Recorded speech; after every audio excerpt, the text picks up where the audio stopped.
1932. O dimineață de vară. Redacția unui ziar de scandal ca atâtea care apăreau în anii dintre cele două războaie. Ziarul Deșteptarea. De câteva ore a încetat munca de noapte a redactorilor și a corectorilor. Rotativele tipografiei scot la iveală una câte una inutilele foi. Pe birourile redacției domnește o mare dezordine. Vrafuri de ziare, tăieturi din presă, clișee, creioane, foarfeci, gumă arabică, cerneală și manuscrise fără importanță zac aruncate la întâmplare. La o masă, cu capul rezemat pe brațe, Voicu, singurul redactor care a mai rămas după serviciul de noapte până la apariția ziarului, dormitează cu pălăria trasă peste ochi ca să nu-l supere razele calde ale soarelui. Pe ușa redacției intră Niță, omul de serviciu, cu un teanc de ziare pe care le distribuie pe birourile redactorilor. Iată și gazeta noastră, domnule Voicu. A apărut? Acu a adus-o băiatul la tipografie. Uite, e cald. Da. Se ia cerneala pe degete și miroase de te trăznește. Miroase a mort. Toate gazetele au un miros. Vă spun eu că doar sunt vechi în presă. Dar a noastră are parcă alt miros. Parcă ar fi gaz, parcă ar fi pucioasă.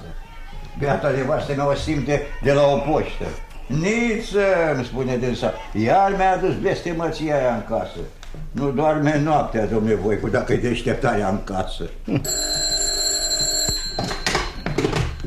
Alo. Nu, domnul Agopian nu e aici. E la administrație, aici e redacția. Niță, tu nu te-ai întrebat niciodată din ce-o fi trăind? Cine? Gazeta noastră, Deșteptare. De ce, parcă trăiește? Oarecum. În orice caz, se ține pe picioare. Apare, da, domnule, că apare.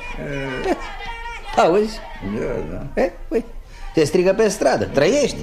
Dar cine o scoate, cine o citește, cine o plătește? Pe descurs o scoatem noi. De citit o citim tot noi. Dar de plătit zău nu crezi să plătească cineva. Eu n-am văzut o chenzină, frateniță, de 3 luni. Ba, eu numai de 2. Stai bine. Dar eu cred că azi... Credeți că... Cred, trebuie să cred, că altfel ce m-aș face? Așa mă duc seara pe la cafenea și mai împrumut cu un pol, 2 în contul chenzini. Așa nu mai merge, domne Voicu. Ba, merge, nu vezi că merge. Toată șandramoasa stă în aer, chiria neplătită, tipografia neplătită, hârtia neplătită. De noi ce să mai vorbim? Uite, și totuși merge. În fiecare seară îmi spune, gata, s-a terminat. Mâine nu mai apare. Și uite că tot apare. Domnul, ce dorește? Mă rog, dacă nu vă deranjez, aș vrea să știu dacă aici e ziarul Deșteptarea. Aici e. Dacă aveți vreun anunț, a doua ușă pe dreapta, la administrație. Da, îmi dați voie să mă prezint. Andronic, profesor de istorie. Da, îmi pare bine, Voicu. Vedeți, eu am scris un articol. Și vreți să-l publicați? Nu, dimpotriva, aș fi vrut să nu-l public. Păi, nu e obligatoriu. Da, dar acum e prea târziu. Deci? Fiindcă s-a publicat. Unde? Aici, în Deșteptare. Mai de mult, probabil. Nu, chiar azi dimineață, în foile ton. Poftim, uitați-vă și dumneavoastră. De domne, pe ăsta nici nu-l văzuse.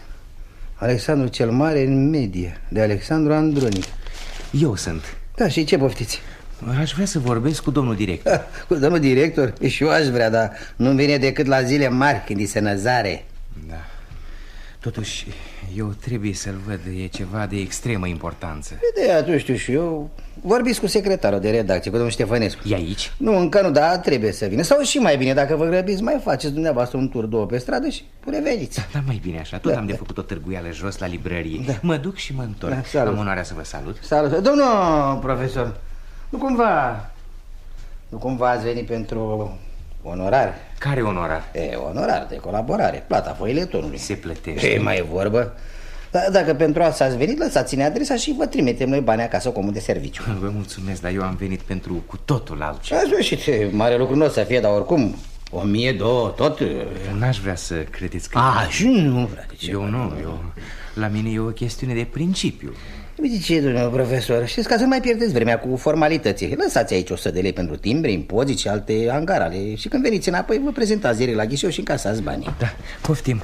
Poftim suta. Da. N-aș vrea să vă osteniți atâta pentru mine. Da, dar nu e nicio ostenie. Vă mulțumesc. Vă salut. Da, vă salut, vă salut. Coane, voicule, e nu s-a suta. Băiete, Da. pune cafeluța pe masă la mine, uite. Da. Ia și sutarul, restul pentru tine. Să trăiți, Cane, să trăiți. Da.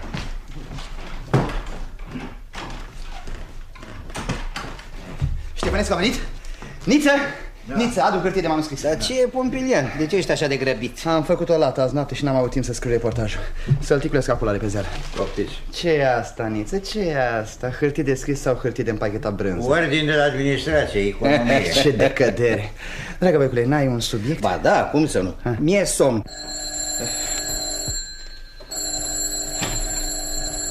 Să trăiți, domnule Ștefănescu. N-auziți că sună telefonul? Alo, da? Da, eu sunt secretarul de redacție Ștefănescu. Nu. Nu. Am zis nu. Pagina a doua, coloana 3. Fără clișeu. Fără! Voicule, au venit telegramele, Lazar? Da, uite-le acolo. Și clișeele? Numai unul, uite, poftim. Uite, Zincografia zice că nu mai vrea să lucreze fără bani. Nimeni nu mai vrea să lucreze pe credit. Agopia mi-a promis aseară că ne dă ceva din salariu, așa că mai aștept. Voicule, nu o să mai pierde vremea pe aici. Mai bine du-te și te culc. Mă duc, că sunt obosit, Borta. Ai văzut gazeta? Cum îți place? O porcărie. Nu-i nimic, că tot nu citește nimeni. Să nu zici vorbă mare, voicule. Am văzut azi doi oameni cu deșteptarea în mână. Unul în tramvai și altul aici, în colțul străzi. Trebuie să fi fost niște provinciali. Dar asta ce? Care? De unde am mai răsărit și asta în gazetă? Ce? Alexandru cel Mare în media. Voicule, tu ai trimis-o la tipografie? Nu, poate dumneata. Nu am văzut manuscrisul, nici nu mi-a trecut prin mână. Cine e Piș Andronic ăsta care semnează foiletonul? Ba, n-am, dar a fost pe, zicea că o să mai vină. Dar cine le-a dat la tipar? Cine de bandada asta? L-o fi dat directorul, șef. Cum o să-l dea director? Directorul și Alexandru cel Mare. Alo, tipografia? Dă-mi pe șeful de atelier. Da, pe Hubert. Sau mai bine, spune-i să vie imediat la mine. Alexandru Andronic. Cine dracu i-a fi dat drumul articolului? Salut, domnul Ștefănescu, m-ați chemat? Ce mi-ai făcut, Hubert? Eu? Ce ai văzut pagina a doua? Aseară la revizie în foiletoane la Cronica Literară. Și acum a apărut Alexandru cel Mare în media de Alexandru Andronic. De unde mi l-ai scos pe Andronic ăsta? Să vedeți cum s-a întâmplat. Mi-a telefonat azi noapte directorul să scot din pagina 5 un articol cu prețul ovăzului. Și? Și l-am scos, ce era să fac? Am luat atunci Cronica Literară din pagina a doua și am trecut-o între a 5 în locul ovăzului. Da, mi-a rămas foiletonul liber. Ei, și atunci l-am băgat pe Alexandru ăsta în loc. De unde l-ai luat? De unde să-l iau? Din tipografie, era gata cules. Ascultă, Hubert, cu articolul ăsta nu-i lucru curat. Nu e de la noi. Mie nu mi-a trecut prin mână. Oleu, atunci să știți că e de la revistă. Ha? De la revista de istorie antică. Nu se tipărește la noi în tipografie? La tipografie. Ce să fac dacă s-au încurcat șpalturile? Eu 10 mâini n-am și așa sunt plătit destul de prost. Asta nu mă privește. Nu vreau să mă trezesc dimineața cu tot felul de chestii strecurate în gazetă. Acum că am descurcat-o, poți să te duci. Ați fi descurcat-o dumneavoastră, dar eu mai rău am încurcat-o. Ăștia de la revista istorică pentru o greșeală de tipar urlă 10 săptămâni. Dar ce o să fac acum pentru una boacănă ca asta? Ce bombă, domnule, ce bombă. Vă rog, domnul director a venit. Domnul director nu prea vine, dar vorbiți cu domnul secretar de redacție. Mulțumesc. Bună ziua, domnule secretar. Da. Îmi dați voie să mă prezint. Alexandru Andronic. Da, cum a spus? Andronic. Las loc, cu ce vă pot servi? Ștefănescu. Mulțumesc. Vedeți, domnule Ștefănescu, în general eu nu citesc ziare. Foarte bine, foarte bine. Mi s-a arătat însă în ziarul Deșteptarea un articol semnat cu numele meu. Despre Alexandru cel Mare. Întocmai. E un articol ce trebuia să apară într-o revistă de specialitate, revista de istorie antică. Nu înțeleg cum a ajuns la dumneavoastră, într-o gazetă zilnică de informații, de politică. Înțelegeți că mi-e penibil ca articolul meu, care aduce o contribuție absolut nouă la istoria lui Alexandru cel Mare, să apară așa cum a apărut. E penibil și poate chiar în anumit fel primejdios. Primejdios? Nu văd de ce. Vedeți, eu sunt conferențiar la Facultatea de Litere, Catedra de Istorie, Istoria Antică. De câtva timp vacantă. Știți, și s-ar putea crede că am publicat acest articol într-adins într-un ziar politic ca să exercit o presiune asupra cercurilor universitare pentru a fi avansat. Nu cred că s-ar putea interpreta astfel. Dar de vreme ce a apărut, acum ce putem să mai facem? Mă rog, acest articol a fost publicat din eroare? Da. E bine, nu s-ar putea da o dezmințire? Greu. O gazetă serioasă nu-și dă singură dezmințiri. Și de altfel, ce importanță are, domnule profesor, toată chestia asta? Să o lăsăm așa cum este. Cum n-are importanță, dar cuvântul tipărit are o mare greutate. Tipărit? Ce mare lucru! O gazetă trăiește o zi, mai puțin ca o zi, o dimineață, o oră. O gazetă moare 5 minute după ce a fost citită. Vă asigur că mâine dimineață, astă seară chiar, nu va mai fi un singur om care să-și amintească că profesorul Andronic a publicat un articol fără să vrea într-o gazetă care l-a tipărit fără să știe. Atunci, nu s-ar putea ca în numărul de mâine să puneți cel puțin o erată? Erată? De ce? Pentru că, vedeți, articolul meu e plin de greșeli de tipar. Toată gazeta e plină de greșeli de tipar. Da, în cazul meu e un articol de știință. Sunt denumiri geografice, sunt date istorice. Nu mai înțelege nimeni nimic. Nici nu trebuie. Dar totuși trebuie să vă arăt că au ieșit fraze fără niciun sens. Bună oară, aici. Vom arăta altă dată și păstrăm în acest scop probe pe care preferăm a nu le destăinui pentru moment pe ce se întemeiază convingerea noastră că de la Proftazia la Kabul itinerarul eroului nostru a cunoscut faze insuficient studiate până azi și care merită să fie aduse la lumină. Ei bine, în loc de Proftazia știți ce a apărut? În loc de Kabul știți ce a ieșit? Un moment. Alo, da? Da. Bine. Mobilian, termin odată cursiul că mi-l cere urgent tipografia. Bine! Domnule profesor, dacă vă se arată, fie și arată. Treceți dincolo și mi-o scrieți. O am aici, gata scrisă. Atunci, cu atât mai bine. Poftim. Aș mai avea multe de spus, dar văd că sunteți foarte ocupați. Enorm. Însă, în ce privește onorariul... Ce onorar? Era adineauri aici un tânăr care zicea că se ocupă de el. Onorar? Care onorar? Alo, da? Agopian? Care Agopian? Nu e aici, domnule. Eu vă las, nu vă enervați. Am onoarea. Am terminat, poftim articol. Atenție, vine directorul. Să trăiți! Am onoarea să vă salut, domnule director, să trăiți! Pompilian. Ai ceva pentru mine, Ștefănescule? Niște hârtii fără importanță, le-am lăsat pe birou la dumneata. S-a scos articolul cu ovăzul? Am telefonat azi noapte. S-a scos. Ștefănescule, fii atent, câteva zile niciun cuvânt despre ovăz nu există. Înțeles? Înțeles. Și cu erata asta, ce? Proftazia, marocarda, oxias? Alt nebun, vrea erată. Auzi, dumneata, erată la gazetă. Foarte bine faceți că le rupeți. Cum stai cu gazeta? Ai nevoie de un articol? Mi-ar trebui un editorial. Pentru un editorial n-am timp. Mă duc la mine în birou să scriu o casetă pentru ultima pagină. E și casetă. Bună ziua! Mi-a cine e domnișoară și pe cine cauți? Mă numesc Magda Minu. Vreau să vorbesc cu cineva din redacție. Și eu sunt din redacție, dar sunt ocupat. Vorbiți cu domnul secretar. Da. Bună ziua, domnule secretar. Vă pot cere o informație? Sunt ocupat. Totuși ați putea să-mi răspundeți când îl pot găsi pe domnul Andronic? Eu? De unde să știu? Cum nu e redactor aici? În ziarul de azi a apărut un articol semnat cu numele lui. Da, un articol. Un singur articol a apărut. Și de azi de dimineață nu mai am un moment de liniște. Te pomenești că și dumneata tot pentru articolul ăsta ai venit.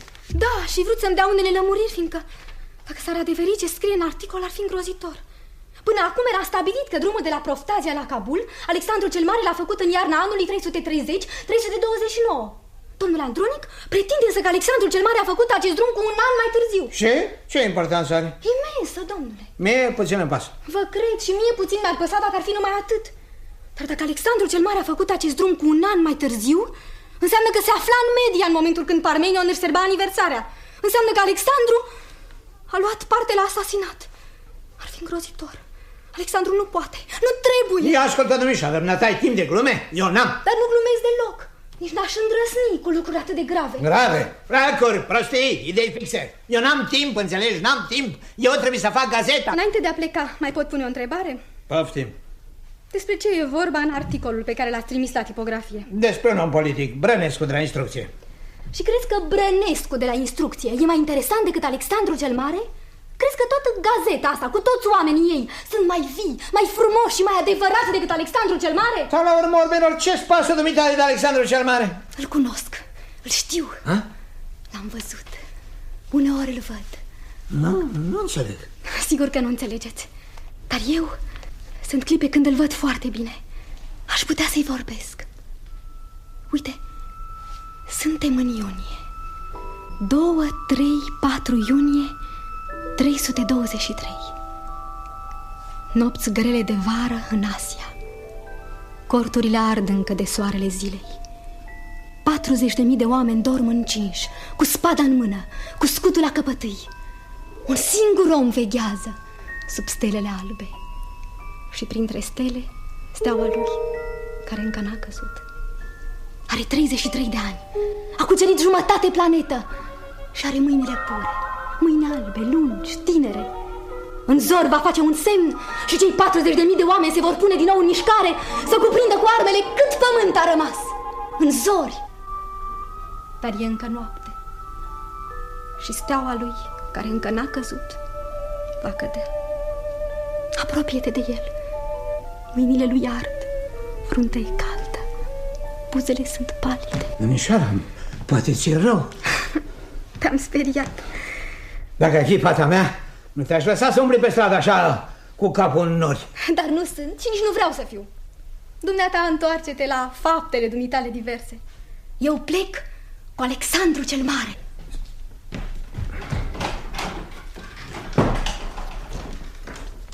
Poftim, am terminat articolul. Ce spui, n-ar fi bun ca editorial? Cam scurt pentru un editorial. Mai rărește rândurile. Știi, m-am uitat prin gazetă, e moartă. Moartă, n-are nimic, absolut nimic. Știri vechi, reportaje răsuflate, articole idiote. Ce poți să faci eu cu o redacție neplătită? Las că se aranjează, se învârtesc cu toți. Și dacă unii din ei nu se pricep să se învârtească. Treaba lor. Mai mult decât să închid ochii, n-am ce să fac. Cu redacția, să zicem, că mai putem duce, dar ce facem cu zincografia? Ce? Nu vrea să ne mai facă clișee pe credit. Canalii. Ne trebuiesc bani, altfel nu mai merge. Nu, bani, Ștefănescule, ne trebuie altceva. Ne trebuie o lovitură. Înțelegi? Ceva tare, tare de tot, ceva senzațional. Un scandal, o crimă care să ridice tirajul. Crimele nu mai rentează, sunt în toate gazetele. Alo, da? Da, eu sunt. Ce? Hai!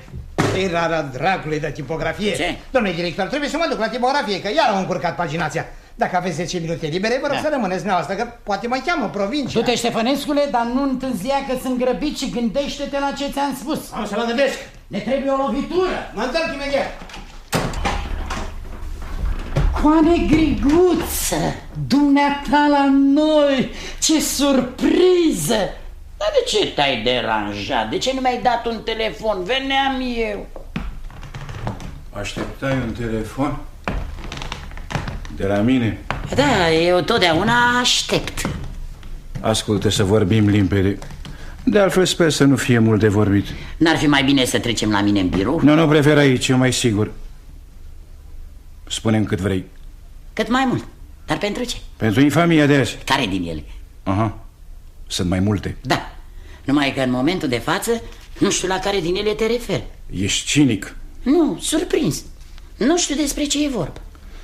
E în gazeta dumitale de azi un articol foarte interesant, bine camuflat, dar care conține un mare șantaj.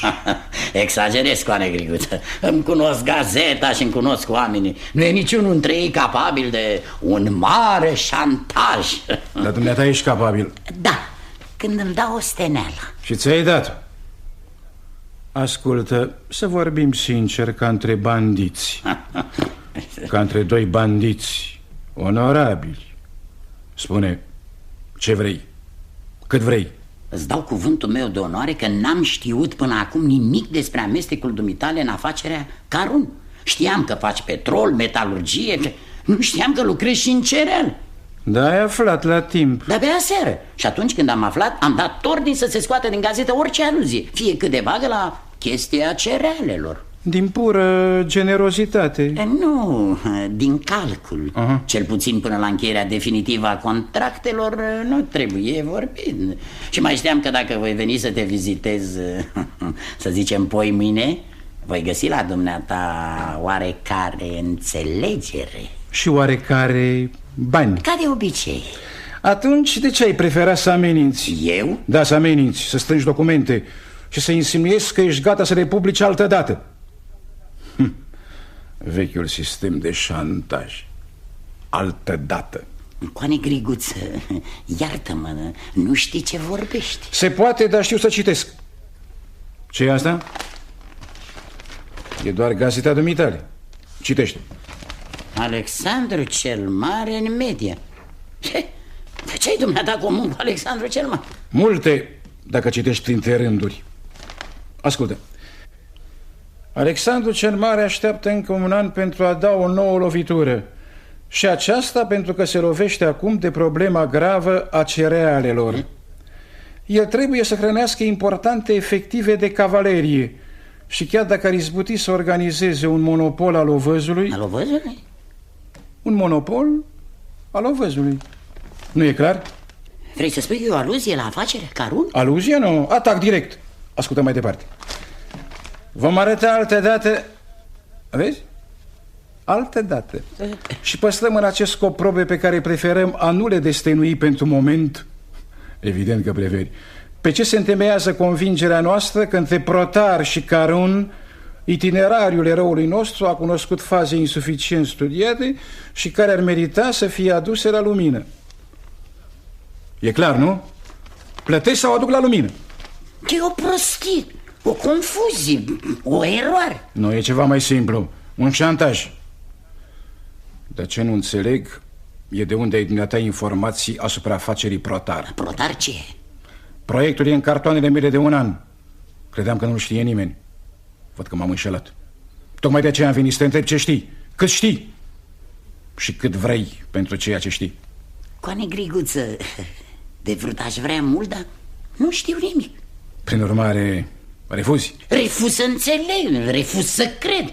Am impresia că-ți bagi joc de mine. Îmi arăți un articol idiot scris dracu știe de cine, Alexandru Andronic. Dar cine mai fi și ăsta? Nu știi cine e? Nu. Nu-l cunoști? Nu. Joci tare.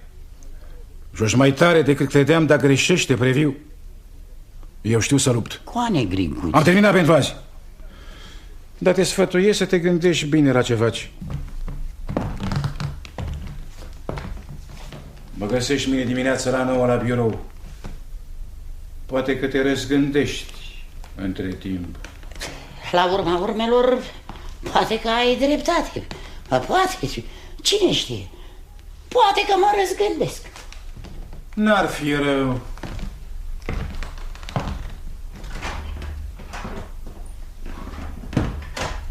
Ștefănescu.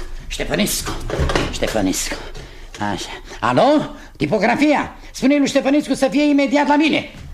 Pompilian, vină încoa. Da. A venit, domnule director. Pompilian, da? Este la noi în redacție unul Alexandru Andronic sau e un pseudonim al cuiva? Nu cred, n-am auzit. Dar articolul ăsta l-ai văzut? Alexandru cel Mare în media de Alexandru Andronic. Trebuie să fie un colaborator din afară, eu știu cine. Poate. Dar uitați că vine Voicu. Poate că știe el mai mult. Dar să trăiți, domnule director. Voicule, da? Cunoști pe unul Andronic? Da, a fost pe aici. Când? Azi dimineață. Ce voia? Păi căuta pe dumneavoastră. Pe mine de ce? Păi n-a vrut să spună că e o chestie de extremă importanță. Avea dreptate, de extremă importanță. M-aș mira, arăta mai mult a geamicii că e profesor. Și încă ce profesor! Ăsta ar putea să ne dea lecții la toți. Băieți, trebuie să mi-l găsiți pe Andronic neapărat. Chiar azi să mi-l scoateți din pământ cu orice preț. Da, bine, director. Ștefănescule, am găsit! Ce? Lovitura, marea lovitură! Unde? Unde te așteptai mai puțin? Chiar în gazeta noastră, în foiletonul ăsta. Ștefănescule, eu am plecat. Rămâi aici, nu te dezlipești de lângă telefon. Da. Fii gata pentru o ediție specială. Da. În orice caz, păstrează-mă o pagină liberă la ultima oră. Da. Curaj, băieți! Azi vom avea știri importante la ultima oră. Nu mai înțeleg nimic. Alexandru cel Mare la ultima oră.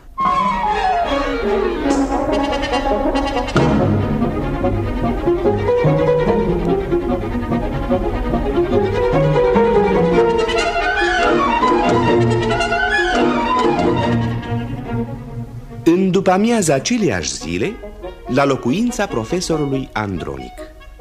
Ana, femeia de serviciu, tricotează și ascultă la radio cu mare atenție conferința profesorului. Dar omul de știință nu are dreptul să fie sedus de asemenea frumuseți când adevărul lor istoric este nesigur și cu atât mai puțin când el este categoric fals. Foarte puține sunt datele certe, absolut certe, din istoria războaielor lui Alexandru cel Mare. E de exemplu sigur că armatele lui trec Tigrul în septembrie 331 înainte de Hristos. Ei, cine o mai fi tocmai acum când îl ascultam pe domnul? Că trecerea flutului coincide cu eclipsa de... Domnul profesor Andronic locuiește aici? E acasă? Eu sunt Magda Minu. Aș vrea să vorbesc cu dumneavoastră. În cronologia alexandrină. Istoricul poate să regrete lipsa lor, căci istoricul dorește cât mai multă preciziune. Dar figura lui Alexandru cel Mare nu pierde nimic din nesiguranța datelor. Miturile sunt mult mai puternice decât documentele. Și poate că ceea ce este cu deosebire fascinant în Marele Macedonean este misterul ce încă azi, după 23 de veacuri, înconjoară și ascunde miraculoasa sa aventură.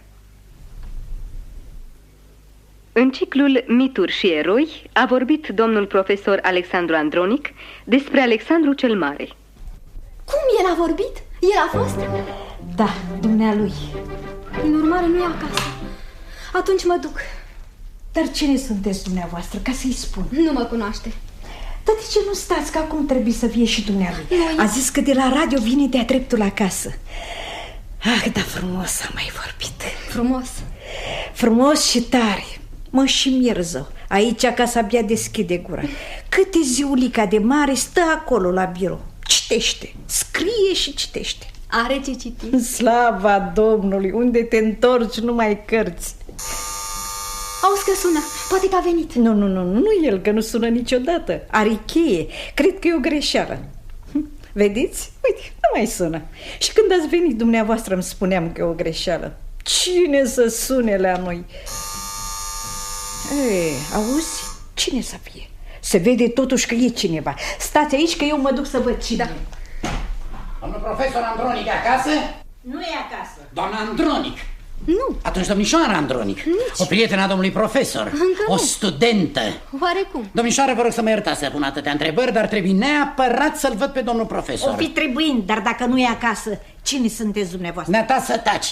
Singura am drept să mă întrebe domnișoara. Vă înșelați, domnule, nu am niciun drept să pun întrebări în această casă. De altfel, nici nu sunt curioasă. Cu atât mai bine. În schimb, eu sunt foarte curios. Vă rog să nu umblați în hârtiile de pe birou. Neata, ești de prisos, poți să ieși, n-am nevoie de dumneata. Dacă mai umblați prin dosar, eu strig. Strigă de aici. Vai de mine, domnișoară, stai nebun. Ce te-a apucat, domnule? Lasă hârtiile în pace. Mă duc să-l chem de portar. Stai, nu te duce. Am impresia, domnule, că sunteți în căutarea unor documente importante. Foarte importante. Dumneata știi ceva? Bănuiesc că dacă un om năvălește într-o casă străină, cum ați năvălit dumneavoastră, și caută ceva, acel ceva nu poate fi decât foarte important. Dar unde e domnul profesor? La radio. Acuși trebuie să fie. E la radio, dar de acolo se duce la universitate. La curs. Da. Azi e miercuri și miercuri între 6 și 7 are întotdeauna curs. Da? Vă mulțumesc pentru informație. N-aș putea cumva să-i telefonez la facultate? N-avem telefon. Chiar dacă îi telefonați, nu o să vă poată răspunde pentru că e în sală la curs. Mai bine să vă duceți acolo, îl găsiți sigur. Poate că aveți dreptate. Dar de la curs nu vine acasă? Uneori. Dacă vreți, așteptați. Mai bine mă duc. Domnișoară, vă cer scuze. Dacă mergeți cumva în oraș, vă las în drum. Mă așteaptă taxiul. Vă mulțumesc, domnule, dar am de lucru. Ați ghicit bine adineauri. Profesorul v-a chemat să-i copiez niște fișe. Îmi pare rău că v-am deranjat. Bună ziua, domnișoară. Bună ziua. Bine că a plecat. Dacă nu erați dumneavoastră aici, nu știu zău cum scăpam de el. Dar să știți că domnul profesor n-are ascurs. Știu. Când o afla nebunul că l-ați mințit, vine înapoi. N-are decât, pe mine tot nu mă mai găsește. A venit. Pănașule, vă așteaptă cineva în birou. Bine, de mult? Cam de multișor. Bună ziua, domnișoare. Bună ziua, domnule profesor. Frumos ați mai vorbit la radio, Conaș. Da.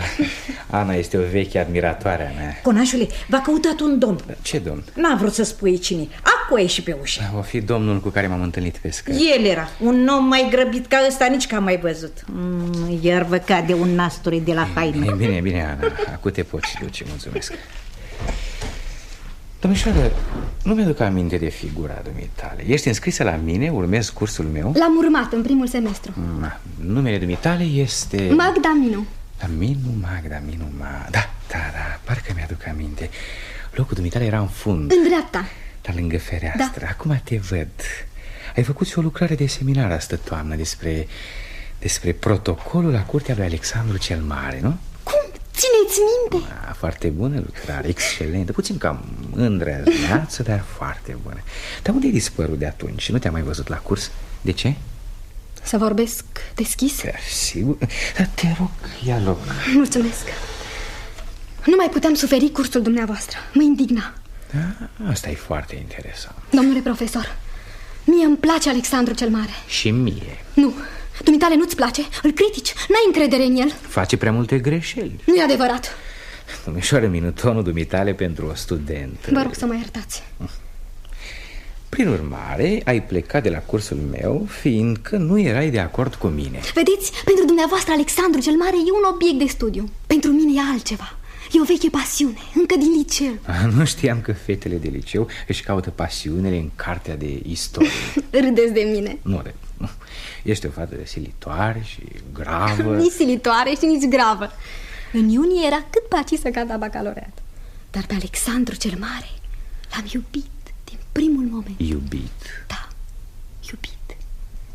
E frumos, e tânăr, e puțin nebun, generos. Generos? Ridici din numeri. Cunosc gestul ăsta. Din cauza lui am plecat de la curs. De câte ori e vorba de Alexandru cel Mare, de strălucirea lui, de eroismul lui, dumneata ridici din numeri. Nu pot să te sufăr. Îmi pare rău, domnișoară. Știi cum îți spuneam noi la curs? Cum? Alexandru cel Mic. De ce? Mai întâi fiindcă te cheamă tot Alexandru. Și pe urmă, în comparație cu el, ești mic, ești timid. Da, Alexandru cel Mic. Domnișoară Minu, te fac atentă că felul dumitale de a vorbi cu un profesor, chiar dacă nu mai sunt profesorul dumitale... Dar sunteți încă profesorul meu. Vreau să mă prezint la examen în sesiunea asta, dacă se poate. Și pentru asta ai venit? Vă rog să nu mă înțelegeți greșit. Eu nu obișnuiesc să-mi trec examenele la domiciliul profesorilor. Nu, n-am vrut să te jignesc. Totuși aș vrea să știu de ce am venit aici. Am citit foiletonul dumitale de azi din Deșteptarea. Prin urmare se citește. Ce penibil. Penibil de ce? Fiindcă e plin de greșeli de tipar. Probabil că n-ai înțeles nimic. Ba da, sau cel puțin așa cred. Nu, nici eu nu mai înțeleg. Eu care l-am scris. Termenii tehnici, numele proprii, schimbate, schimonosite. Domnule... Ce să înțelegi dacă în loc de Marocardo apare Maroc, în loc de Kabul, Karum, în loc de Proftazia, Protar. Auzi, dumneata, Protar. Cred că ai băgat de seamă. Nu, n-am avut când. Am citit totul într-o suflare, cu inima strânsă. Domnule profesor, am venit să-mi spuneți că nu e adevărat. Ce? Alexandru n-a fost în media. Alexandru nu l-a ucis pe Parmenion. Ba da. De unde știi? Presupun. N-aveți dreptul. Nu are nimeni dreptul. Domnișoară Magda, pui prea multă inimă în lucruri atât de vechi. Pentru mine nu sunt vechi. Pentru mine sunt vii. Încă vii. Eu îl cunosc. Îl cunosc pe Alexandru, înțelegi? Și eu cred că îl cunosc și nu de ieri, de 20 de ani. Din cărți. Păi, dar sigur că din cărți. Știi, dumneata, un alt mijloc de a-l cunoaște pe Alexandru cel Mare l-ai întâlnit în altă parte decât în cărți. În vis. Îi cunosc vocea, îi cunosc privirea. Ochii lui calzi și umezi. Cu ce orgoliu își ridica fruntea spre stele. Cu ce sfidare își lăsa capul pe spate. Inexact. Plutarh spune că avea gâtul puțin aplecat pe umărul stâng. Toți autorii sunt de acord. Dar niciunul nu l-a văzut ca mine. Nici dumneata nu l-ai văzut, niciodată. Da, drept să spun, nu. Uneori, la curs, ascultându-te cum vorbeai despre el, aș fi vrut să te întrerup, aș fi vrut să strig. Vorbeai cu indiferență despre lucruri amețitor de frumoase. Cum puteai fi așa de rece, așa de absent? Ce vrei, domnișoare? Eu sunt profesor, eu n-am viziuni. Eu nu mă întâlnesc noaptea în vis cu Alexandru cel Mare. Cu atât mai rău pentru dumneata. Și totuși, astă toamnă la curs, în noiembrie, vorbind despre plecarea lui Alexandru în Asia, deodată ai tresărit. Ai ridicat mâna cu un gest ca un fulger. Un gest care deschidea porțile Asiei, porțile visului. Glasul îți vibra. În ochi aveai o mare lumină. Simțeam că te iubesc. Pe mine? Pe dumneata, pe el, pe amândoi. Era o confuzie. Domnișoară Magda, ești un copil. O fată exaltată. Știu, mi s-a spus mereu acasă. Magda, ești exaltată, Magda, ești nebună. Și într-adevăr sunt. Păcat că nu ești și dumneata. La curs îmi venea să râd. Cum te chinuiai să explici lucruri care nu se explică? În știință totul se explică. Se poate, dar în viață nu. Și Alexandru cel Mare știe asta. De aceea el merge cu ochii închiși, înainte, neprevăzut, până la capăt. Și uneori până la crimă. Nu-i adevărat! E un fapt istoric. Îmi pare rău, dar Alexandru l-a ucis pe Parmenion. El? Cu mâna lui? Cred că da. Crezi? Ce ușor îți vine să arunci cuvintele. Crezi? Nu avea niciun motiv să-l ucidă. Da, și Plutarh spune la fel. Dar ce, Plutarh spune că l-a omorât cu mâna lui? Nu, asta e o descoperire a mea, sau cel puțin o ipoteză. De ce-l urăști? Ce ai cu el? Îl urăsc? Eu nu urăsc pe nimeni, sunt un om de știință, caut adevărul. Am dovezi să ți le arăt. N-am ce face cu ele, păstrează-le. Alexandru e o flacără. N-ai să o stingi, dumneata. Cu toate fișele, cu toate plancele, cu toate cărțile dumitale, n-ai să o stingi. Pe mine Alexandru mă fascinează. Și pe mine puțin. Dar nu e bine să te apropii prea mult de el. Ești prudent. N-am fost totdeauna. Vezi, când am început să studiez, n-aveam de gând să fac istoria. Mă preocupa filozofia. Visam o teză despre Aristot. Prin Aristot l-am cunoscut pe Alexandru. Aveam 20 de ani. Vârsta lui când înainta spre Dunăre. Mie îmi place Dunărea. Credeam că vom face drumul împreună, când deodată el s-a întors scurt, nebunește, spre Teba. A fost splendid. Da, voiam să știu cine este omul ăsta. Voiam să scriu un portret al lui și l-am urmărit de la Teba la Troia, din Grecia în Asia, Suza, Persepolis, Ecbatan, drumul spre Indii, drumul spre ocean. Pasionant. Da, dar și obositor. De multe ori aș fi vrut să-i spun: destul, oprește-te, Alexandru. Nu te-ar fi ascultat. Nu, n-ar fi avut încredere în mine. Dar astăzi sunt mai bătrân decât el. Am 40 de ani. Vezi, sunt multe lucruri pe care el nici nu le bănuia și pe care eu le știu. Îmi pare tare rău că nu îi le pot spune. Eu da. N-are să te creadă. Un bărbat nu crede femeile care îl adoră. Vezi, toată campania lui în Asia e plină de greșeli. Crezi? Aș putea dovedi. Dar pentru asta ar trebui să refac tot itinerariul lui. Aș vrea să văd cu ochii mei locurile pe unde a trecut. Aș vrea să străbat pas cu pas, metru cu metru, toate drumurile lui Alexandru. Ar fi minunat de frumos. Mă iei și pe mine? Te iau. Mai ales că nu voi pleca niciodată. De ce? Păi nu-ți dai seama, ar fi o adevărată expediție. Trebuie ani mulți și bani. Foarte mulți bani. Și nu-i avem. Nu-i avem. Păcat. Ar fi așa de frumos. Domnul profesor a venit? E acasă? E acasă. Domnul profesor Andronic. Eu sunt. Conașule, dumnealui e domnul care v-a căutat adineauri. Uite, nici acum nu vrea să spună cum îl cheamă. E adevărat, domnule profesor. Ana, te poți duce. Vă rog, domnule, luați loc. Mulțumesc, domnule profesor. Numele meu e Borcea, D.I. Borcea. Sunt director ziarului Deșteptarea. Îmi pare bine. Am fost informat că m-ați căutat azi dimineață la redacție, așa că am venit personal. Sunt foarte măgulit. Eu sunt măgulit, domnule profesor. Vă rog să-mi spuneți cu toată încrederea ce vă aduce azi dimineață la mine. Mi s-a spus că e o chestiune de extremă importanță. Da, am lăsat la gazetă o erată și mi s-a promis că se va publica. E tot ce doream. Sunteți sigur că e absolut tot? Da. Domnule profesor, vă înțeleg. Sunt lucruri ce nu se pot discuta decât între patru ochi. Eu vă las. De ce nu? Nu avem niciun secret. Aș vrea să vorbim mai pe larg despre articolul dumneavoastră. Cu atât mai bine, domnișoara cunoaște articolul. Ne poate fi de folos. Cunoaște? E informată de întreaga chestiune? Perfect informată.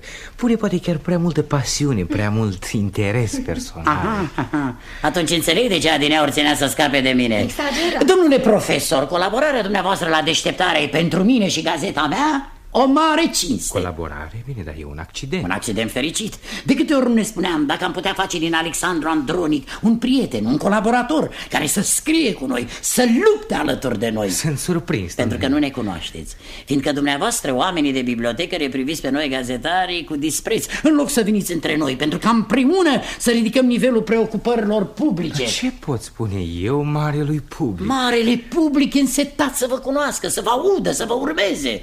A fost ambiția mea să vă prezint acestui public și am reușit. Cum vreți să spuneți că articolul meu, nu printr-o întâmplare, nu printr-o confuzie... Să fim serioși, domnule profesor, o gazetă ca a mea nu trăiește din confuzii și din întâmplări. A fost ambiția mea să vă prezint acestui public. V-am adus la deșteptarea eu cu mâna mea și nu vă mai las. Nu înțeleg ce vreți să spuneți. Vreau să spun că veți colabora cu noi, de ce am și venit ca să stabilim condițiile colaborării.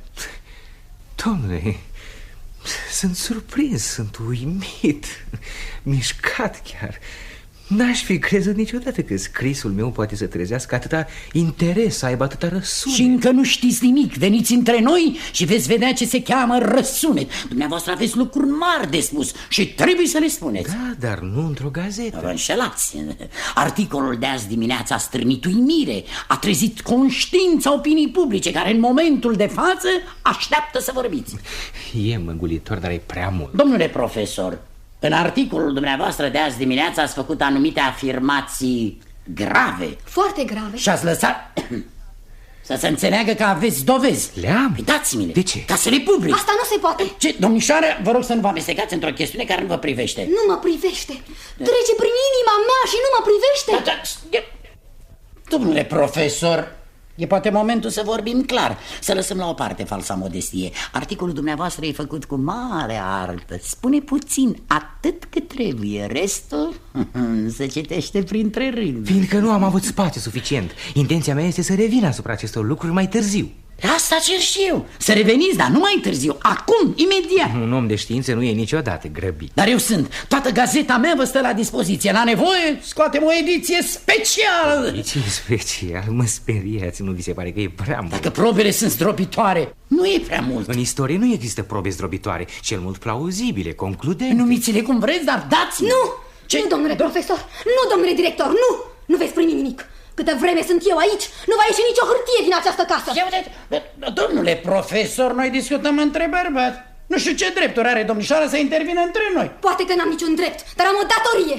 Să împiedic atentatul moral pe care îl puneți la cale. Mă faci să râd! Atentat moral împotriva celui mai mare bandit din lume. Nu-ți permit, domnule, n-ai dreptul. Magda, te rog. Domnule director, țineți seama că dânsa e o fire ciudată, o imaginație aprinsă. De altfel, dumneavoastră sunteți nedrept. Puneți prea multă patimă într-o chestiune care ar trebui privită mai calm, mai senin. Eu nu pot fi senin, meseria mea nu-mi dă voie. Totuși, nu putem arunca vorbe atât de grele. Bandit. Probele însă sunt zdrobitoare. De unde știți? Cum de unde știu? Mi-a spus-o profesorul Andronic și mi-o spune în ziarul meu. Dați-mi probele și în 3 zile numele lui Alexandru Andronic va fi pe toate buzele. Domnule, propunerea dumneavoastră mi se pare stranie, ireală și mă întreb dacă nu e o farsă. Am eu aer unui om care își pierde timpul cu farse? Totuși nu cred, nu pot crede. Deodată o asemenea propunere e fantastică. O primiți? Nu primești. Vă întreb pe dumneavoastră, domnule profesor, o primiți? Nu cred să pot. Nu cred că am dreptul. În orice caz voi reflecta, voi vedea. Așteptați poate alte propuneri. Vă gândiți poate să lucrați cu altcineva? Nu. Cu atât mai bine. Pentru că să știți, peste mine nu veți trece. Nici nu mă gândesc. E 7 fără 10. În 2 ore îmi trebuie articolul. La 9 îl aștept la redacție. Sau nu. Mai bine vin să-l iau.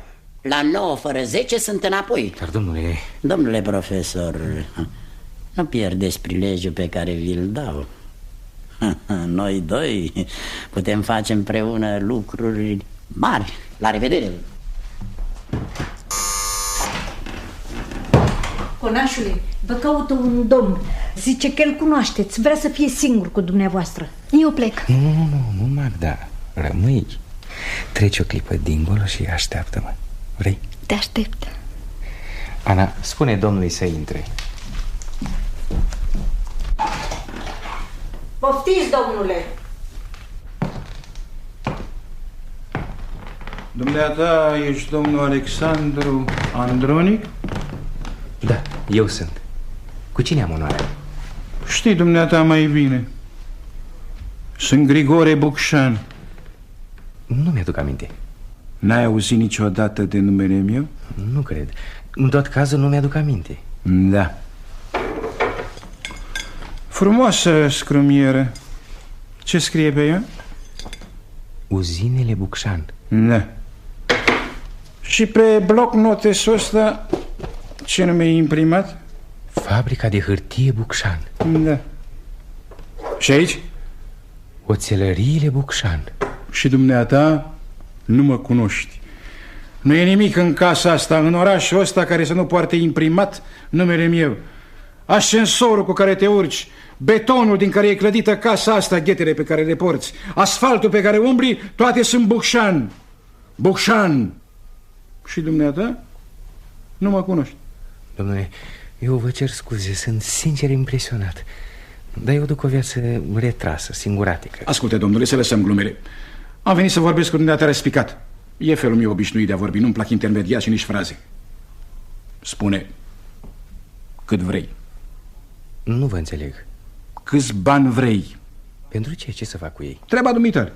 Eu te întreb cât și dacă îmi convine, plătesc. E vorba de o donație? Da, donație. Pentru Institutul de Istorie Antică? Îmi place formula, nu pentru dumneata, pentru institut. Ingenios. Domnule Bucșa, nu vă pot spune cât sunt de emoționat. Ascultă, domnule, am citit articolul dumitale de azi dimineață. Și v-a interesat? Dumneata ce crezi? E o chestiune atât de străină de preocupările dumneavoastră. Și nu-mi dai voie? E interzis. E interzis, de exemplu, să mă ocup de cereale. E interzis să mă ocup de ovăz. Dumneata numește asta un monopol al ovăzului. Ați reținut expresia? Da, închipuiește să am reținut-o. Te poți felicita, ai lovit bine. Adevărat, e o expresie îndrăzneață, oarecum improprie, care ar avea nevoie de oarecare lămuriri suplimentare. Da, ai preferat să le lași pentru altă dată. Întocmai, dacă va fi nevoie, vom reveni mai pe larg. Nu va fi nevoie. Îți spun eu că nu va fi nevoie. Mă tem să nu se creadă că e o eroare la mijloc, fiindcă ovăzul la care mă refer nu e cereala comună pe care o cunoaștem cu toții sub numele de ovăz. Da, să revenim la chestiune. Tocmai asta e chestiunea și e foarte delicată. Vedeți, eu presupun că trebuie să fie un fel de ovăz sălbatic, dar certitudine nu există, după cum spuneam și azi după masă la radio. Ai vorbit la radio? Da, azi după masă. Despre ce? Despre chestiunea asta. Nenorocitule, ce fel de șantaj e ăsta? Șantaj? De ce te amesteci în meserii pe care nu le cunoști? Dacă nu știi cum să faci un șantaj, lasă pe alții. Vă rog. Ai publicat un articol, foarte bine, am înțeles, am venit. Dar ce nevoie mai aveai de radio? Spune, răspunde. Explică, vorbește, de ce taci? Nu știu ce să răspund, nu știu ce vreți. Canarie. Poate că nu știți cine sunt, poate căutați pe altcineva. Eu sunt profesorul Andronic. Și eu sunt Bucșan, Grigore Bucșan. Vrei să te măsori cu mine? Dumneata? Domnule, vă repet că e la mijloc o confuzie sau o farsă sau poate că... Poate sunt nebun. N-am spus asta. Nu, într-un fel sunt nebun. Nebun că viu aici să-ți ofer bani în loc să te nimicesc cu o singură lovitură. Dar nu vreau. Nu-mi plac scandalurile.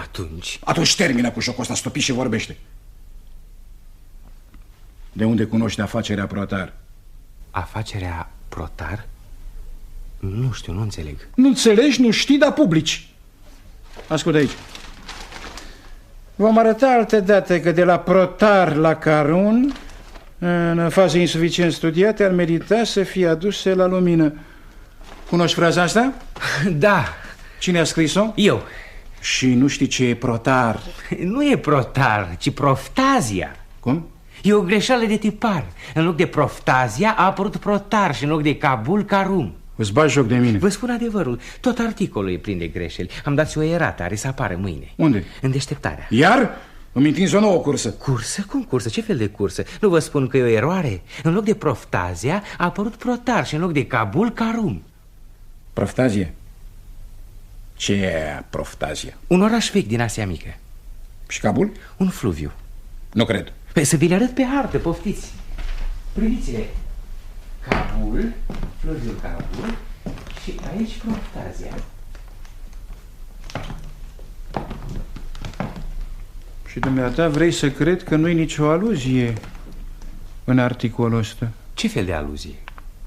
Niciun Subînțeles? Ce fel de subînțeles? Să fie oare posibil? Nu e posibil! Dumneata, cine-i dumneiei? Nu-l întreba pe el, că nu știe. Mai bine întreabă-mă pe mine despre el. Vrei să știi cine e? E un exfloc. Magda. Un șantajist. Domnișoară. Și dumneata ești un biet naiv pe care îl duce oricine de nas. Ascultam de dincolo fără voia mea și muream de râs. Greșeală de tipar. Ha! Proftazia. Și dumneata crezi. Vă rog să nu luați în seamă, domnule. Fata asta nu știe ce vorbește. Așa, insultă-mă acum. Din partea dumitale nici nu mă aștept la altceva. Insultă-mă, lovește-mă dacă vrei. Dar n-ai să mă împiedici să spun adevărul. Tot adevărul. Care adevăr? Ce adevăr? Magda, vino-ți în fire. Domnule, fac apel la bunul dumneavoastră simț. Tot ce se întâmplă aici e năucitor. Trebuie să facem lumină. Da, să facem lumină. Spune-i, te rog, dumnealui, cine a fost adineaur aici? Adineaur? Nu știu, nu mi-amintesc. Vrei să spun eu? Da, un gazetar, directorul ziarului Deșteptarea. E nevoie să vă spun despre ce au discutat acești doi domni? Destul! Acum știu tot. Eu nu știu nimic. Spuneai adineauri că nu mă cunoști. Aveai dreptate.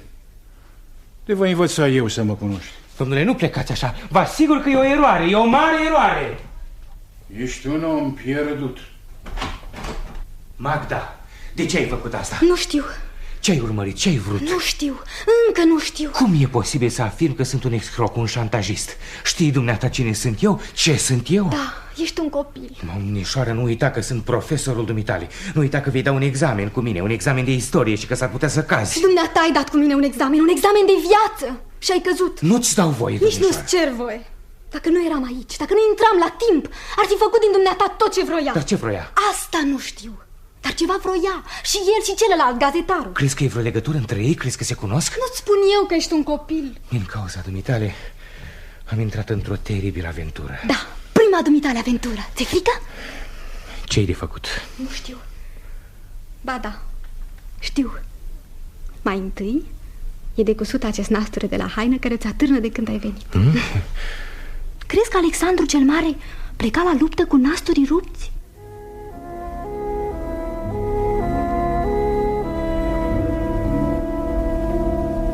Seara târziu, ferestrele biroului întreprinderilor Bucșani sunt luminate puternic.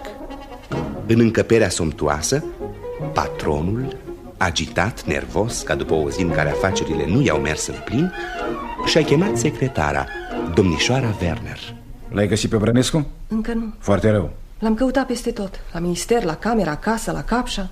Nu e nicăieri. Să fi plecat din oraș? Nu cred. Azi dimineața a vorbit la Senat. Am lăsat vorbă. La orice oră vine să poftească aici. Bine. Da, Gobian? Așteaptă alături. Ai luat informații despre el? Citiți, aveți nota pe birou. Da. Sunt date exacte? Cred că da. De ce vrei să tragi perdeaua? Ar putea să pară neobișnuit fereastra dumneavoastră luminată la ora asta. Las-o așa. Acum n-are cine să mai vie. Să-l introduc? Pe cine? Pe Agopian. Da, sigur. Sunteți obosit, nervos. Eu? Poftiți. Avem onoare. Dumneata ești Agopian? Da, Kenk Agopian. Domnule, dumneata ai o tipografie. Da. Vreau să-mi vinzi. De ce? Fiindcă vreau să o cumpăr. Tipografia merge prost. Prost, dar merge. E plină de datorii. Da, dar are și clienți care nu plătesc. Deșteptarea îți datorează 480.000 de lei. Dacă îmi plătește răsuflu. Nu va plăti. Credeți? Sunt sigur. Da. Directorul mi-a trimis vorbă că până mâine seară... Nu va plăti. Nu? Cât te costă tipografia? Vedeți, e o tipografie mică, dar bună. Cât te costă? 1.800.000. Mai puțin. Știți cât mă costă? Știu. Să spun exact? Da. Exact de tot. Cât se poate? 1.240.000. Din care 240? Nu i-am plătit nici până azi. Tocmai. E bine, îți ofer pentru tipografia dumitare 4 milioane. Vorbiți serios? Agopian, uiți unde te afli. E enorm, dar de ce? Fiindcă vreau să cumpăr. A venit domnul ministru Brănescu. Să aștepte. Spune că vrea să aștepte. E, Agopian, te-ai hotărât? Nu știu, mi-e frică. Frică? Da, e prea mult. Să-ți dau mai puțin. Nu, știți, mașinile sunt vechi și linotipurile defecte. Știu tot și repet propunerea. 4 milioane, primești? Păi, pot să nu primesc. Dumneavoastră în locul meu n-ați primi. Ești un om rezonabil, Agopian. Îți semnezi un cec sau vrei banii? Un cec, că e mai ușor. Bine. Bine, vei găsi alături la secretariat un contract provizoriu. Îl semnezi și asta e tot. Dar să nu uit, te duci la tipografie și anunți că ai vândut-o. E mașina mea. Nu e mai bine să anunți mâine dimineață? Nu. Am nevoie de tipografie în noaptea asta, fiindcă vreau să o închid. Când? Chiar acum. Imposibil. Am contract cu Deșteptarea. Pe care nu l-a respectat. Așa că ai tot dreptul să încetezi oricând imprimare. O să mă dea în judecată și o să ceară despăgubiri enorme. Am prevăzut și asta în contract, le suport eu. Da, ce mare treabă, dacă îi mai lăsăm până mâine. Nu.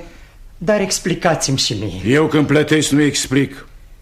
Pentru ultima oară primesc sau refuz, da sau nu. Am zis odată, da, dar rămâne, eu sunt un om de onoare. Werner Agopian se duce la tipografie și se întoarce. Dacă totul este în ordine, îi predai cecul ăsta. 4 milioane? 4 ani. E enorm. Mărești comisionul contractului cu gir cu 0,75% și ne acoperim toată pierderea. E exact ce trebuie. Îl primiți pe domnul Brănescu? Să vie! Poftim la mine în birou, domnule Agopian.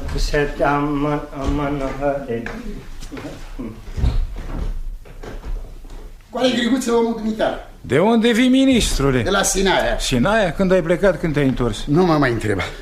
Sunt mor de oboseală. Mă las să șed? Poftim. Sunt dărâmat. Ieri Consiliul de Ministri, azi noapte la Cameră, azi dimineața la Senat. Dom'le, cu blestemata asta de legea bacalaureatului. Tot nu s-a terminat. Ba da, a dat Dumnezeu. Și când m-am văzut liber, în sfârșit liber, m-am repezit la Sinaia să trag un pui de somn. Și eu te caut în tot Bucureștiul. De unde să știu, Coane Griguță? Parcă eu nu te caut. Săptămâna trecută am fost pe aici de 3 ori. Dar cine poate să te vadă când nu vrei dumneata? Azi am vrut. Și iată-mă.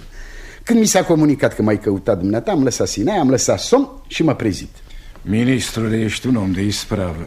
Sunt, dar dumneata nu mă iubești. Nu te iubesc. Nu. Dacă m-ai iubi, m-ai lăsat să mucezesc la instrucție.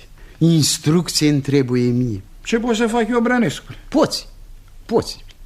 Scoate-mă de pe linia moartă și dă-mi și mie un minister serios unde să fie de lucru. Pentru mine și pentru dumneata. Și ce anume? Finanțele. Exagerezi. Sau industria, sau comunicațiile. Ca să-ți fiu și eu de folos, Coane. Să vedem. Deocamdată poți să-mi fii de folos și așa. Poruncește. Cunoști pe unul Alexandru Andronic? Funcționar la minister? Nu, profesor la universitate. La universitate? Andronic. Da, unul slăbănuc, spălăcit. E la litere. Nu e profesor, e conferențiar de istorie. Tocmai. E bine, am înțeles și s-a făcut. Vrei să-l fac profesor prim. Catedra de istorie antică e liberă. S-a făcut, eu dau. Nu, dimpotrivă. Cum dimpotrivă? O să-l dai afară. De ce? Fiindcă vreau eu. Serios, Coane Griguță? Foarte serios, să-l dai afară. O să fie greu, foarte greu, aproape imposibil. Iată un cuvânt care nu face parte din vocabularul meu. Păi nu-ți spun eu că ăsta e un minister nenorocit, Coane Griguță. Crezi că faci ce vrei? Ești cu mâinile legate. Autonomie universitară. Păi de ce vreau eu să plec de aici? Ai să pleci. Păi nu o lua așa, Coane Griguță, că mă îmbolnăvești. Stai, să judecăm, să ne sfătăim, să vedem ce-i de făcut. Un singur lucru, îl dai afară. Nu poți? Chiar dacă nu-l dau afară, îl țin pe loc toată viața. Nu-l avansez. Bine, atunci să mă adresez primului ministru. Coane Griguță, lasă telefonul, că îmi pare rău să-mi faci mie una ca asta. Coane Griguță. Brănescule, omul ăsta trebuie să iasă din învățământ neapărat. Dacă tu nu poți să faci asta, îmi găsesc eu oameni care să poată. Înțelegi? Înțeleg, dar lasă-mă să mă gândesc. N-am timp. Îi numesc un șef de catedră care în 2-3 luni îl înnebunește și își dă singur demisia. E ridicol 2-3 luni. Crezi că te-am chemat aici la ora asta ca să aștept 3 luni? Trebuie să se termine totul imediat. Mâine cel mai târziu. Mâine? Stai să găsesc o soluție eroică. Nici așa cu... E bine, s-a făcut. Cum? Vezi? Păi vezi dacă îmi dai timp să mă gândesc? Se aranjează. Uite, mâine dacă Andronic are curs la facultate? Are. Păi de unde știi? M-am informat. E bine, n-are să-ți ție cursul. De ce? Fiindcă nu o să-l lase studenții. O să fie scandal în sală. Am eu oamenii mei, vociferări, șuierături, la nevoie pocnete. Și în fața acestei situații, ministru Va fi nevoit să facă o anchetă, să ia măsuri, dispoziții urgente. Ministrule, îmi place. Coane Griguță, doar sunt omul dumitale. Mai fierbântă a doua adineauri cu telefonul pe care vrei să-l dai. Am tras o spaimă, Coane Griguță. Lasă că treci. Da, unde pleci? Hey, ce crezi că mai am timp de pierdut? Trebuie să aranjezi totul pentru mâine, Coane Griguță. Da, Coane Griguță, să nu mă uiți. Să mă scoată de aici, că zău nu-i de mine. Nu-i dă mine, Coane Griguță. Să-mi dea altceva. Zău așa, Coane Griguță, finanțele. Bine, ministrule, la revedere. La revedere, Coane Griguță.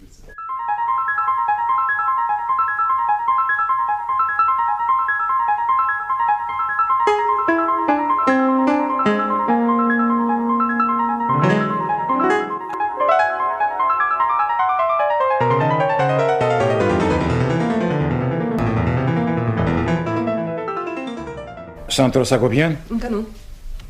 Îmi dați voie să vă spun că ați dat prea mult. Se putea aranja mai ieftin. Poate, dar nu voiam să încerc. N-am timp și nici nerv pentru asta.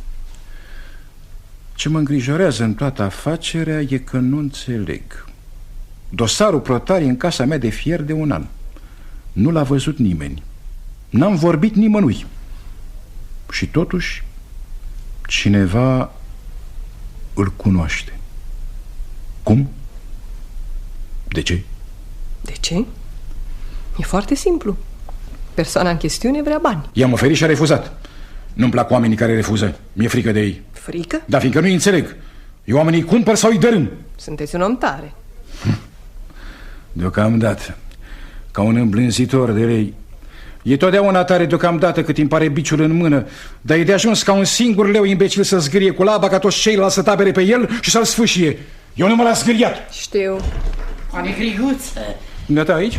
Iartă-mă că fac apariția neanunțat, dar am văzut lumină la fereastra dumitale. Am sunat și mi s-a deschis. În sala de așteptare nimeni, la secretariat nimeni, așa că am intrat. Werner, lasă-ne singuri. Da? Ce vrei? M-ai chemat și am venit. Te-am chemat eu? Da. Nu mi-ai spus că mă aștepți aici mâine dimineața la 9? Și e 9 dimineața? Nu, e 12 noaptea. Atunci? Am venit ceva mai devreme, Coane Griguță. Nu-mi plac orele fixe. Știi cine te cheamă, dar nu știi niciodată cine te așteaptă și te trezești cu procurorul. Am oroare de flagrant delict. Și eu. Tocmai de aceea am venit, ca să spun că m-am răzgândit și că primesc. Primești. Ce? Să lăsăm glumele, Coane Griguță. Am avut o zi grea amândoi. Eu nu. Coane Griguță, eu vreau să termin. Nu e ușor să lupte cineva cu dumneata. Mie îmi spui. Am căutat documente, acte, cifre, probe. Și? Le-am găsit cu greu, dar le-am găsit. Te felicit. Mă feliciți, dar nu din toată inima. Un scandal acum înaintea semnării contractelor Carun. Nu ți-ar conveni. Trebuie să scriu un reportaj pentru Ultima Oră. Poate că e mai bine să nu apară. Ce părere ai? Nici nu o să apară. Bravo, Coane Griguță, știam eu că ne înțelegem. Uite, dau un telefon la deșteptare să le spun că nu mai trimit reportajul. Nu te mai osteni. Trebuie, mă așteaptă secretarul de redacție. Nu te așteaptă nimeni. Deșteptarea dumitale nu mai apare. Cum? Am suprimat-o. Coane Griguță, dumneata poți multe, dar sunt lucruri pe care nici dumneata nu le poți. Domnule, gazeta dumitale datorează tipografiei mele suma de 480.000 de lei. Am dat dispoziții ca începând de astă seară să se înceteze lucrul. Cum tipografia dumitale? De când? De o jumătate de oră. Nu te cred. Ia telefonul, informează-te. Nu, dumneata, nu minți. Ba da, dar când mint sunt mai subtil. Joci tare, Coane Griguță. Fac și eu ce pot. Joci prea tare și nu e bine. De ce? Eu nu vorbesc pentru mine. Pe mine m-ai lichidat. Dar mă gândesc la dumneata. greșești. Serios? Da, fiindcă suprimând deșteptarea, o foaie obscură pe care nu o citea nimeni, provoci un scandal mult mai mare decât a făcut acest ziar timp de 10 ani cât a trăit. Crezi? Mâine se va ști, bineînțeles, de la mine, că Grigore Bucșan a suprimat cu mâna lui deșteptarea, fiindcă i-a fost frică. Și vor fi 500 de oameni care se vor întreba de ce i-a fost frică. Și atunci afacerea Protar, de care vrei să nu se audă nici măcar o șoaptă, va fi discutată în gura mare. Și afară de asta, uiți că mai există cineva, Andronic. Complicele dumitare. E prea abil să aibă complici, lucrează de unul singur ăsta. Nu ești înțeles cu el? Aș fi vrut. Totuși l-ai vizitat azi după amiază. Fără rezultat. Pane Griguță, acum e inutil să mai ascund ceva. Uite care e adevărul. Adineauri am mințit. N-am niciun document. Totul e în mâna lui Andronic. Andronic, ăsta e un bandit. Știu. Am fost la el, am promis, l-am amenințat. Uneori aveam impresia că sunt gata să reușesc, dar nu era la el o femeie, o fată. Brună? O cunoști? Puțin din vedere. Jucau împreună comedia. Sub masca lui de savant cinstit se ascunde un aventurier, un mare bandit. Mai mare decât noi? Se va vedea. Dacă aveam hârtiile, tot aici veneam cu ele, Coane Griguță. Păcat. Era mai bine și pentru dumneata. Sunt sigur că ne-am fi înțeles. La 9 am fost la el, dar degeaba, a dispărut. Am alergat după el în tot orașul, nu l-a văzut nimeni. Nu e nicăieri. Și atunci? Am renunțat ce era să fac. Și am venit să joc la dumneata ultima carte. Îmi spuneam, poate se prinde. Și nu s-a prins. Ai scos din joc, dar rămâne el. Cu mine a fost ușor, fiindcă ne cunoaștem de mult. Dar marea lui forță e că nu-l cunoaște nimeni. Nu știi de unde să-l iei. Ei, viu eu de hac și visătorului ăsta. Am pierdut partida. Nu-mi rămâne decât să mă retrag. Pane Griguță. Ascultă, vrei să scoți gazeta mâine dimineață? Ce? Cumpără tipografia, ți-o vând. Îți râzi de mine? Nu, sunt dispus să vând. Cumpără. Cu ce bani? Ei, bani, găsim noi. Ușor de spus. Spun că găsim. Întrebarea e dacă vrei să cumperi. Cât? 10 milioane. E ieftin. Nu, e scump. Groasnic de scump dacă plătești. Dar dacă nu plătești, e ieftin de tot. Atunci? Semnezi niște polițe pentru 10 milioane. Și cum vrei să ți le plătesc? Când vrei să ți le plătesc? Niciodată. Nu înțeleg. Polițele rămân la mine în caseta mea particulară și nu ies de acolo niciodată, îți dau cuvântul meu de onoare. Da. Niciodată, dacă ești rezonabil. Coane Griguță, atâta pot să spun. Nu o să-ți pară rău. Știu, mie nu-mi pare niciodată rău. De azi încolo sunt omul dumitale, eu și deșteptarea. Faci ce vrei cu ea, îți aparține. Nu, între noi a intervenit o afacere comercială. Deșteptarea rămâne a dumitale. Faci ce vrei, scrii ce vrei. Nu-mi place să impietez asupra convingerilor nimănui. Ești un om delicat, Coane Griguță. Și dumneata un băiat inteligent. Hai, semnezi? Chiar acum? Dacă vrei să apară mâine dimineață. S-a făcut. Uite, 10 polițe, câte 1 milion. Scadențele le lași în alb. Prea bine. A venit Agopian. Îndată. Treci la măsuță directore și scrie. Mă întorc imediat. E în ordine, Coane Griguță. Hai, Agopian, ce s-aude? Am executat cum ați dorit dumneavoastră. Am oprit lucrul.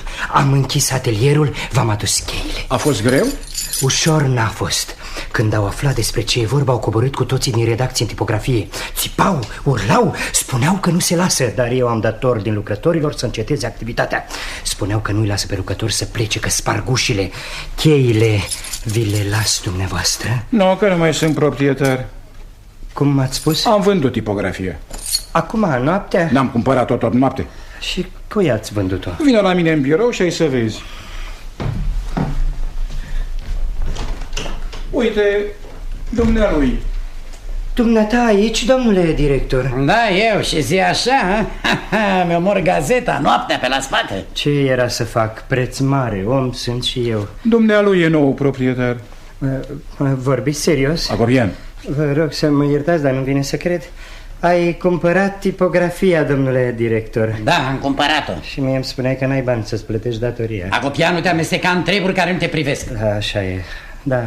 Acum ce fac cu cheile? Te întorci înapoi la tipografie, o deschizi și dai drumul gazetei. Dumneavoastră, domnule Bucșan, ce ziceți? Eu nimic, dumnealui e proprietar. Să mă bate Dumnezeu dacă mai pricep ceva. Hai, Agopian, mergem împreună. Nu, directore, dumneata mai rămâi. Domnule director, trebuie să dau un telefon să nu plece lucrătorii. De dincolo de la secretariat, Agopian.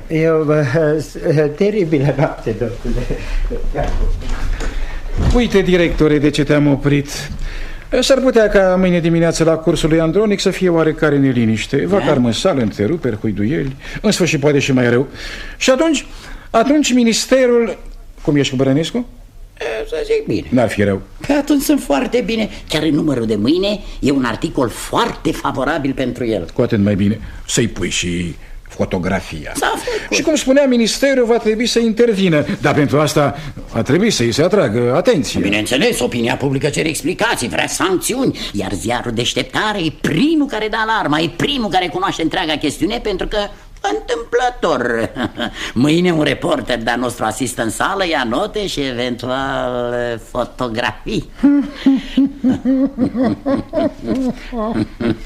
Director, îmi place. Și dumneata mie, Negriuță. Da, eu. Cine? Dumneata? Un moment. Știi cine e la aparat? Nu, cine? Fata lui Andronic. Ia te uit. Da. Acum? E jos? Bine, aștept. Vine aici. Ce-o fi vrând? În tot cazul trebuie multă atenție primeștioasă. Crezi? Instrumentul lui. N-am avut impresia asta.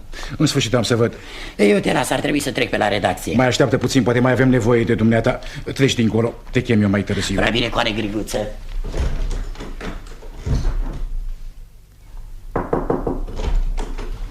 Poftim, domnișoare. Poftim. Am impresia că eram așteptată. Așteptată mărturisesc că nu. Dar binevenită. Asta o să vedem. Domnule Bucșan, ne-am cunoscut astăzi și mai ales ne-am despărțit într-un mod... ciudat. Cel puțin ciudat. Vezi, au trecut de atunci câteva ore și mi-e teamă că am provocat, fără voia mea, o serie de încurcături care ar putea să ducă la o catastrofă. Catastrofă? Pentru cine? Pentru toată lumea. Și pentru dumneata, în primul rând. Nicio grijă, dacă e vorba de mine, nicio grijă. Îmi pare bine că te văd așa de calm. Azi după amiază erai mai nervos. Da, între timp m-am mai liniștit. Dar eu nu. Vezi, mă plimbam adineauri, înainte de a te chema la telefon. Mă plimbam prin fața clădirii dumitale. Frumoasă clădire. Și deodată mi s-a părut că toată această clădire imensă se clatină, se prăbușește. Domnișoare, cine ești, dumneata? Ce vrei? Ce cauți aici? Ce caută în casa profesorului Andronic? Ești prietena lui? Așa se numește? Prietena lui. Azi după amiază erați certați. Ai vrut să te răzbuni? Da și nu. Mai mult am vrut să mă apăr. Nu înțeleg. Vezi, dumneata nu-l cunoști pe Andronic. E un om primejdios. Nu pare. Tocmai de aceea e primejdios, pentru că nu pare. Dar când se dezlănțuie, e năprasnic. E un tip rece, aspru, violent. E sălbatec. Frumos portret. Și-l iubești? Dacă-l iubesc. Mă amețește, mă domină. Lângă el simt primeștia. Lângă el simt că totul în viață e posibil. El n-are scrupule, n-are ezitări. E ca o mare în furtună. Mă sperii. Aș vrea să te sperii. Am venit ca să te sperii. Vrei să te explici, domnișoară? Uite, am știut de la început că Andronic are afacerea Protar în mână. O cunoști dumneata? Vag, dar am știut că are documente care te privesc și că poate să vorbească. Canalie. Dar că poate să și tacă. N-am fost la el, nu i-am oferit. Nici nu m-a lăsat să vorbesc. Și-a spus probabil că e mult prea puțin ceea ce ofer dumneata, pe lângă ce poate el să obțină prin luptă. Și atunci? Atunci a inventat tot jocul pe care l-ai văzut. Că nu te cunoaște, că nu știe cine ești, că totul e o confuzie, o eroare. Și dumneata erai gata să-l crezi. Fiindcă nu înțelegeam și nici acum nu înțeleg ce urmărea negând. De ce? Foarte simplu. Vrea să te deruteze, să te liniștească, să-ți înlăture orice bănuială și apoi după 2-3 zile, prin surprindere, să lovească. Și de ce nu l-ai lăsat? Fiindcă mi-am dat seama că sunteți puternici și că lupta poate fi teribilă. Aici ai dreptate, teribilă. De aceea am sărit azi între voi. Vroiam să vă înțelegeți pe loc și să terminați în mod cu minte întreaga afacere. N-ai reușit? Nu, dumneata ai plecat, iar el s-a apucat imediat să scrie. Să scrie? Ce? Despre o văz. Canaria. Nu, e mult mai mult. E un mare aventurier. Mă ameninți. Te previn. Te-ai uitat bine la el?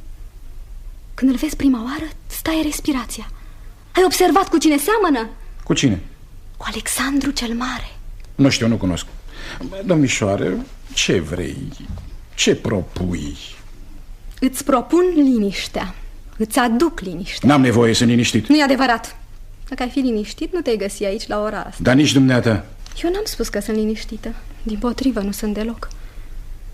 Ai motive personale? Da. De ordin intim? Întreb prea mult. Lasă-mă și pe mine să te întreb. Nu crezi că dacă omul ăsta va pleca mâine dimineață într-un lung voiaj de 3 ani undeva departe, în Asia, dumneata vei dormi mai liniștit? S-ar putea. Atunci voiajul ăsta e o soluție. Scumpă? Nu știu ce numești dumneata scumpă. Uite, eu scriu aici o cifră. Atât. Ar fi de ajuns? Da, dacă mai adaugi un 0 la sfârșit. Se face prea mult. Pentru ce capeți, în schimb, liniștea dumitale, e destul de puțin. Poți să-l văd pe Andronic? Da, îl aduc imediat. Unde e? E pe aici, pe aproape, mă așteaptă. Bine. Dar fii atent cum vorbești cu el. E atât de susceptibil. La prețul ăsta ar putea să nu fie.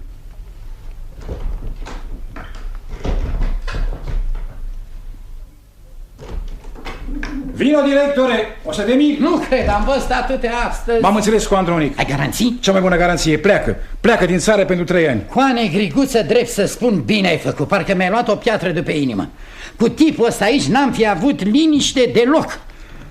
Găsești că seamănă cu Alexandru cel Mare? Cine? Andronic. Alexandru cel? Mai știi, te pomenești că seamănă. Da, cu reportajul de mâine, cu scandalul de la curs, ce facem? Bine că mi-ai adus aminte.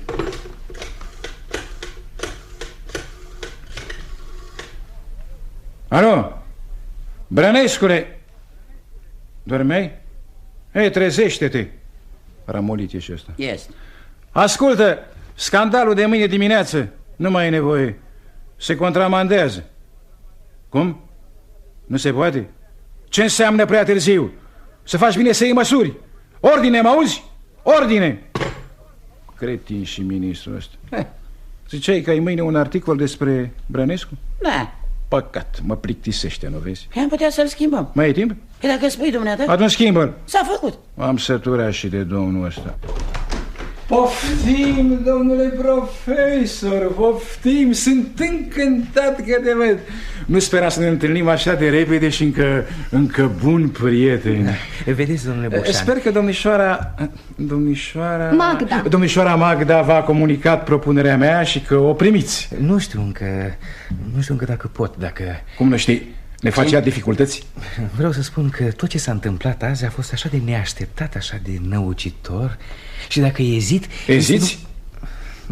Dacă nu știu încă ce să vă răspund. Mare bandit. Coane Griguță, ia-l repede. Domnule profesor, dumneata nu știu să răspunzi, dar eu știu să întreb. Dumneata vrei să pleci? Dacă vreau. Dar ăsta a fost visul meu de o viață întreagă. Atunci pleacă. Ți-am pus la dispoziție tot ce trebuie. Mai mult decât visam. Prea mult chiar. Prea mult? Ce înseamnă prea mult? Pentru asemenea întreprindere nimic nu e prea mult. E mai bine să pornim de la început cu un buget asigurat decât să ne întoarcem din drum înainte de vreme.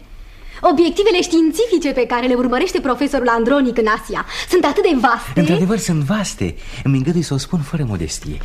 Pornind pe urmele lui Alexandru cel Mare, voi încerca să descifrez ceva din acest mister. Te ia pe departe, Coane Griguță. Totuși, gestul dumneavoastră, domnule Bucșan, deși nu sunteți de specialitate, este emoționant. Vă asigur însă că chiar pentru un economist, pentru un om de afaceri, concluziile mele nu vor fi lipsite de interes. Vedeți, dacă n-ar fi decât problema cu totul secundară pe care am atins-o în articolul de azi. Ce? Problema ovăzului și a cerealelor. Domnișoară, iar încet. Dacă n-ar fi decât Domnule profesor, să lăsăm toate astea. Vrei să mă convingi? Nu e nevoie, sunt gata convins. Când pleci? Oricând, mâine, cât mai repede. Da, profesorul ce spune? Aș spune și eu la fel. Dar e ceva care mă neliniștește. Ce? Aș vrea să știu, și trebuie să știu, ce înseamnă vorba asta protar. Cum? N-ai spus dumneata singur că e o greșeală de tipar? O confuzie. Am spus și am crezut, dar m-am gândit bine. Cuvântul ăsta trebuie să aibă un înțeles ascuns. E nebun. Face pe nebun. Cum auziți cuvântul ăsta protar, tresăriți cu toții la fel de o spaimă ciudată. De ce? Începe iar șantajul. Domnișoară, dacă și închipuie că mai poate smulge o singură centimă mai mult de la mine, se înșală. Domnule profesor, vrei să știi ce înseamnă protar? Ce? Da. Îmi dai voie, domnule Bucșan, să-i dezvălui secretul nostru. Cum? Ei bine, iată, protar e o societate pe care domnul Bucșan o plănuiește mai de mult și acum în sfârșit vrea să o realizeze. Protar! Nu bănuiești despre ce e vorba? Nu. Gândește-te bine, nu ghicești. Nu. Și totuși e foarte simplu. Asociația pentru încurajarea studiilor de istorie antică. Extraordinar, formidabil. Extraordinar. Într-adevăr, extraordinar. Domnișoară, ești un geniu. Nu, domnule Bucșan. Domnule profesor, să știi că nu sunt un geniu. Sunt numai o fată care te iubește puțin. Chiar mâine dimineață constituim societatea Protar. Werner, te rog să-mi pregătești pentru mâine actul constitutiv și statutele. Și cine va fi președintele Consiliului de Administrație? Cum cine? Domnul profesor Alexandru Andronic. Cum? Eu? Ce? Bine, eu plec. Tocmai de aceea. E o lovitură. Formidabil. Merită să o dăm la gazetă. Sigur că la dăm. ultima oră. Evident. Da. Alo, Ștefănescu, le-ai păstrat ultima oră liberă? Ia o hârtie și scrie ce dictezi. Ieri în capitală s-a constituit societatea anonimă Protar. Scopul acestei societăți... Pardon? Da. Pardon. Unul din scopuri. Mai sunt și altele. Așa, unul din scopurile acestei societăți este încurajarea studiilor de istorie antică. Președintele Consiliului de Administrație este domnul Alexandru Andronic. Ai scris profesor Alexandru Andronic, eminentul nostru colaborator. Domnule profesor, felicitările noastre.